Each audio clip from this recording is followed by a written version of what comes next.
get to the shout out, guys.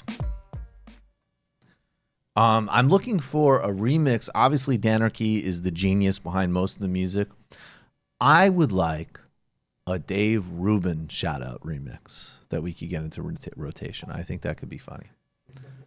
I could see something about high level ideas and the idea thermometer potentially facilitating the shout out.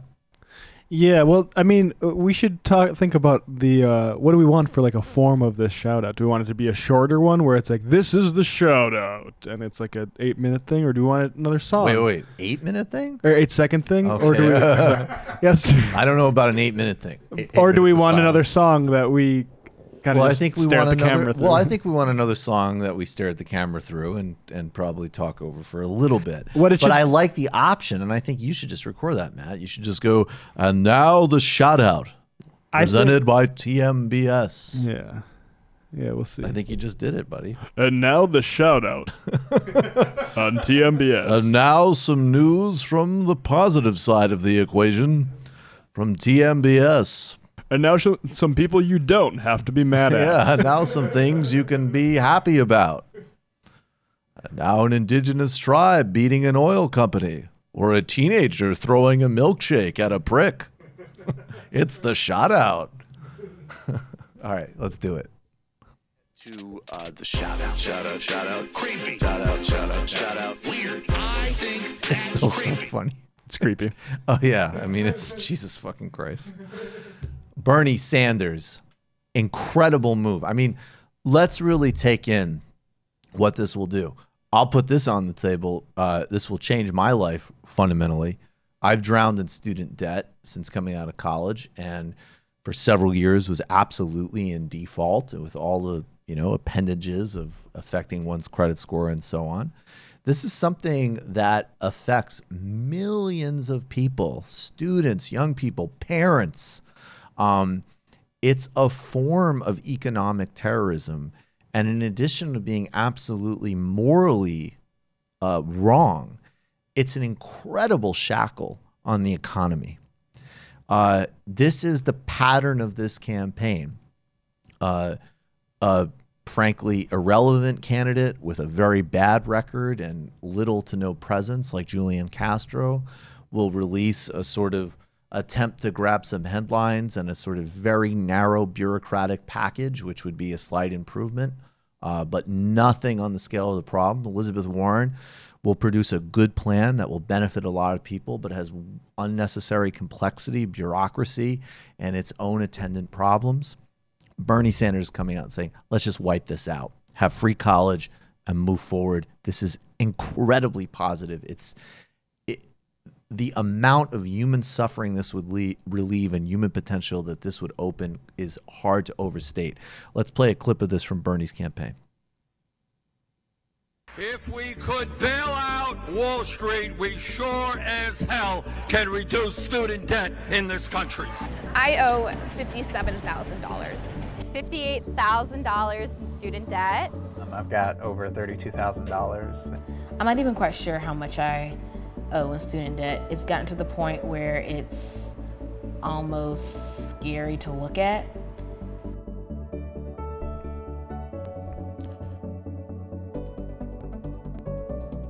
It's crippling an entire generation of people. It's just not right. This is like America. We have the right to like these huge big dreams, the picket fence, the house, and that's just not what our current system allows. Part of what people look for when they come from their home countries, like my family did, is an opportunity to get an education. That's what my father came here for. This is incredibly powerful stuff. And again, there isn't even a lot that needs to be elaborated here. I mean, it's self-evident that this would make millions and millions, potentially tens of millions of people's lives radically better out of the gate. It would also have a significant spillover effect in terms of things like home purchases, business startups, and all sorts of social value that, of course, isn't measured by things like GDP, although it would certainly be good for GDP. we need to broaden out this Jubilee concept. In fact, this is a mistake. I should have included this in Roundup. I tweeted out congratulating the Sanders campaign, and I said medical debt should be next. And Josh Orton, who's an advisor for Sanders, tweeted back at me with a thinking face emoji, which I take as a positive signal that they're thinking in these terms as well. Of course, I would globalize it.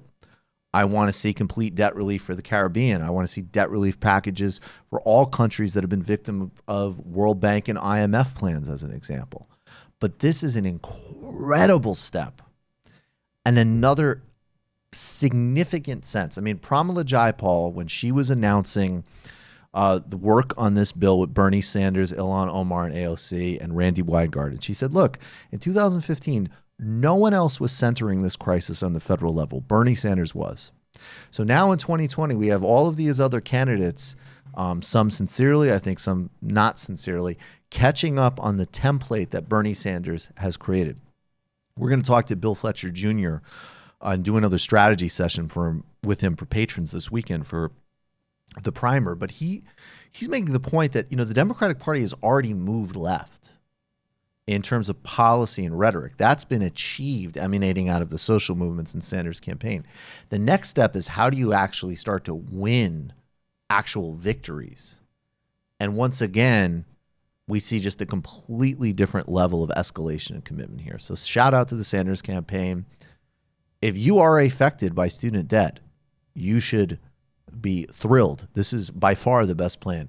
If you paid off your student debt and you feel sulky about this, well, one, don't be a petty motherfucker. The economy is clearly working for you. Yeah. And if you precisely, and by the way, it will work even better for you. There is nothing but benefits in this in terms of the amount of social capital and economic activity. And if you're worried about higher earners, which you shouldn't be, because frankly, look, oligarchs aren't affected by this stuff to begin with. But there are even people who are, relatively speaking, very privileged, and they wouldn't deny it themselves. They have medical degrees, law degrees, whatever. They're still having a huge amount of their incomes eaten up by this. And that is bad for them, and it's bad for the economy, regardless of where they are in the economic spectrum. Do you know how many jobs for public relations agencies I would have applied to if student loans weren't part of my calculation after college? I'm going to guess zero. Zero. I would not have. And right. I don't mean to insult anybody in those professions, but it is professional line, and the relationship from that industry versus journalism in terms of number of people employed in it is a very scary thing. Absolutely. Freeing people from the necessity of serving corporate interests is a good thing. Less corporate lawyers, less PR people, or people briefing. Practicing PR or law on behalf of justice, on behalf of movements, whatever. I mean, and again, this is where people get so pedantic and stupid, like, oh, we're going to relieve corporate lawyers of their debt. And as Bree Joy pointed out, our friend and now Bernie press secretary, she's like, I wouldn't have become a corporate lawyer if this wasn't an issue. So you can eliminate the problem before it starts. I literally thought about driving truck in North Dakota in the oil fields. Of course. It made a lot of sense at the time. Absolutely. You've just watched a Michael Brooks show video, and you can watch all of our full main live shows every Tuesday night at around 7 p.m. Eastern Time, and subscribe to get all of the clips you want. We're covering the globe. We're focusing on international relations, the intellectual dark web. We're having fun. We're doing deep dives with a lot of amazing guests. Of course, become a patron for the whole thing at patreon.com/TMBS, or subscribe to this YouTube channel and help us keep growing and get that content out there. Subscribe below.